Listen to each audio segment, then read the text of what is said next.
All right. It looks like people are coming in. So I definitely want to make sure that I give you plenty of time, Asila. Um, I'm going to give you the honor of introducing a little bit more of yourself. But super excited. It looks like we have, hi everyone. Thanks in advance. I love it. Welcome to the Career Catalyst, everyone. So we'll go ahead and get started because I know we appreciate you taking out time in your lunch break to be with us. So I'm Crystal Richards, and I'm the Career Navigation Ambassador for our Career Catalyst track. And I'm thrilled that everyone's here today with our amazing guest, Asila Calhoun.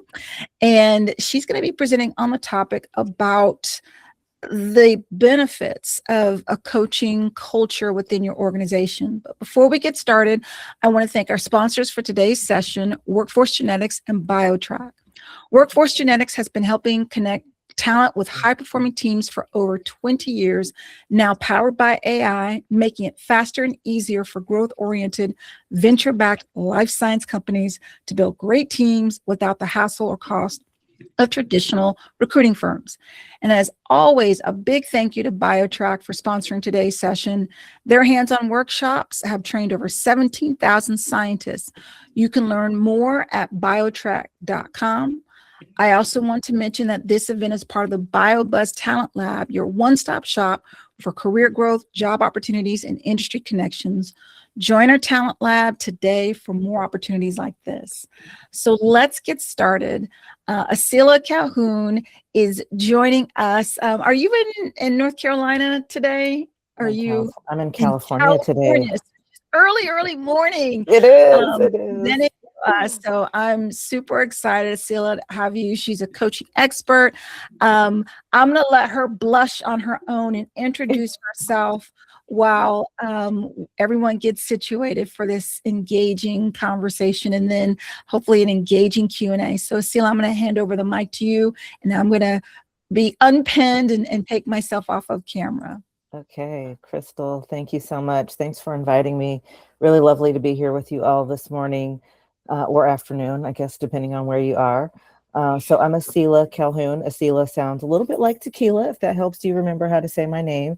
And I have been coaching for 10 years. I started my coach training program 10 years ago and went out on my own to start my my coaching business full-time 6 years ago. So actually just this past week, I hit my 6-year anniversary of having my own business full-time. Prior to that, I spent over 25 years working in the field of human resources. And Crystal and I, thank you for the shout outs. Yes, love it. Crystal and I met, right before the pandemic, excuse me. So like January of 2020. And it's been great to have her as a friend and colleague, and really thrilled that you invited me to be here with you all today. I will say that when I worked in HR, I spent most of my career in the biotech, pharma, CRO type industry. So I am familiar with the worlds that you all live in. And some of those organizations actually do have strong coaching cultures.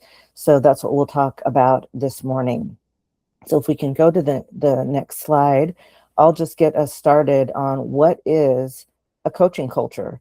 So for almost 10 years, HCI, the Human Capital Institute, and the International Coaching Federation, which is the large professional association for coaches, have partnered together to create a lot of research around coaching. Some of it is very specific, millennials in coaching, creating coaching culture, etc. And what they have identified is that these are the 6 criteria for having a strong coaching culture. And yes, I will stumble on that all morning because it is not easy for me to say, but what is a strong coaching culture? These are the 6 criteria according to this research that HCI and ICF have conducted. So where employees either strongly or somewhat agree that employees value coaching, that senior executives also strongly or somewhat agree that coaching is valued in the organization, It also means that managers and leaders and/or internal coaches have received accredited coach-specific training. And then all three modalities are utilized in an organization, having an internal coach, having external coach practitioners like myself who come in, and also having managers and leaders that are using coaching skills. The fifth criteria is coaching as a fixture in the organization. There's a dedicated line item in the budget, and all employees in the organization have an equal opportunity to receive coaching from a professional coach practitioner. So what's important about this is that often we see in organizations coaching brought in for very senior level people, but not necessarily for all employees. Managers using words like coaching, but they actually aren't trained as coaches. It's a very different skill set than the way we normally use that term coaching, where it's usually like, oh, it's a performance management, or I'm just advising or helping my team member along. But a true coaching relationship is where a coach is asking you questions. They're not telling you what to do. That is consulting or mentoring or even therapy. But in a true coaching relationship, the coach is asking questions to create insight in you. And you are the expert in yourself and the best way to move forward. So that I want to just make sure that I mention that, because it's so important to note that's why this is a little different than how you might normally hear that term coaching utilized in the workplace. I remember my very first day in coach training thinking that, oh, I know what coaching is. I'm in HR. No, totally different from what I expected, because I was used to guidance, giving guidance and influencing. And in coaching, that's not your role. You're not telling somebody what to do. So these are the 6 criteria that HCI and ICF have identified. And again, if an organization has 5 out of 6 of these, that's what indicates a strong coaching culture. The first study that I read about this coaching culture was back in 2016, where they had identified over 900 HR professionals, talent development professionals, et cetera. And that's where they first started to identify this strong coaching culture criteria. And in 2023, in the most recent study that I was able to find on the ICF website, they had 470 participants in that particular study, and about 10% of those respondents indicated that they had a strong coaching culture. That was down about 1% from 2019. Not surprising with the pandemic and so many things changing in that regard. So let's go to the next slide. So let's talk about how a coaching culture impacts performance. These are just some of the benefits that have been identified by HCI and ICF. Strengthened leadership development, boosted employee engagement. In fact, the research that they have conducted shows that 72% of people who responded said they had increased employee engagement from having this strong coaching culture. Increased commitment. So it's so great for retention to have that ability to coach. And remember, in a strong coaching culture, anybody has access to coaching. So not just the senior people, think entry level, individual contributors, first time leaders, all having access to coaching, whether that's an internal coach, an external practitioner, or managers that have been trained on coaching skills. We also see from the research better employee relations, improved team functioning, growth in emotional intelligence. And if you all know anything about emotional intelligence, you know that emotional intelligence can grow. You're not just born with the amount of emotional intelligence you have. It can be developed, but it has to be developed with intention. And then, of course, elevated job satisfaction as well. We also saw from the research that improved communication was another outcome of the impact of a strong coaching culture, and 82 to 89% of internal coaches, managers, and external coach practitioners all said that improved communication was an outcome of having a strong coaching culture. So definitely some really great impacts there. Already mentioned retention as another one that is so important.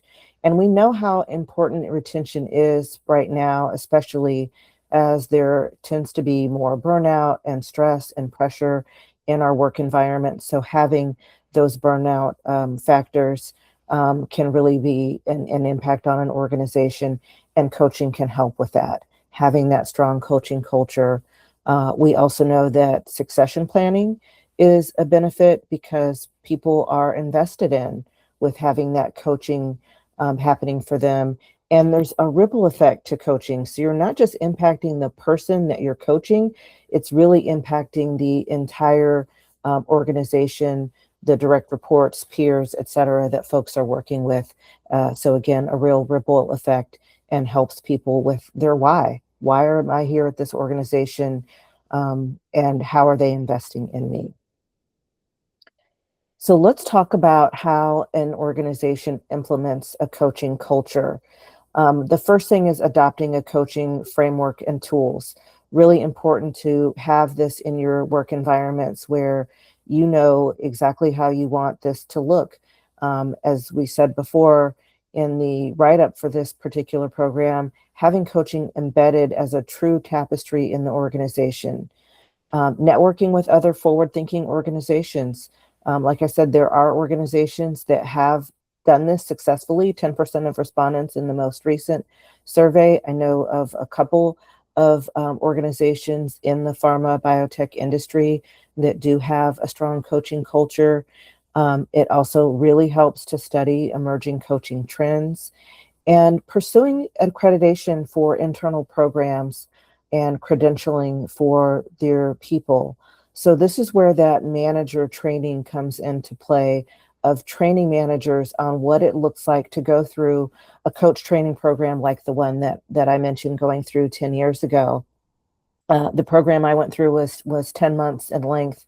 I know of other organizations that do have their own internal programs where they are training regular employees from all across the business to become coaches so that they can have this strong coaching culture, be a resource for their staff, and spend a small percentage of their time on coaching versus their regular day job, whether they're in accounting or HR or project management or one of the sciences. So the last thing is, utilizing the different coaching modalities. So the different coaching platforms, we're seeing a lot of that now with platforms like BetterUp and similar organizations that allow more widespread access to coaching. So that's another thing that folks can do. So now we can go to Q&A.